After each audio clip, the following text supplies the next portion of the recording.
Dark সাইকোলজির ৩টি technique আপনাদের জানিয়ে দিচ্ছি। ১. কখনো সস্তা বা সহজলভ্য হবেন না। মানুষ সহজলভ্যকে অনাদরেই রাখে।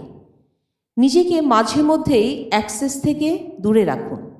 না পেলেই মানুষ আপনার গুরুত্ব উপলব্ধি করবে। ২. সরাসরি না বলতে শিখুন। তা সে যতই কঠিন হোক না কেন, তাতে আপনার চরিত্রের দৃঢ়তাকে ফুটিয়ে তুলতে সাহায্য করবে। ৩. নিজেকে নিজের গুরুত্ব তুলে ধরতে শিখুন। যখন আপনি নিজেকে ছোট ভাববেন, তখন আশেপাশের সবাই আপনাকে তুচ্ছ ভাববে।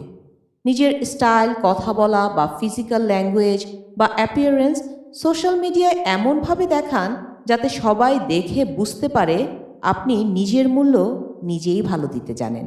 আপনি আপনাকে গুরুত্ব দেন। মনে রাখবেন, ভদ্রতা দেখানো ভালো, নিজের প্রভাব বা উপস্থিতিকে তাচ্ছিল্য করে নয়।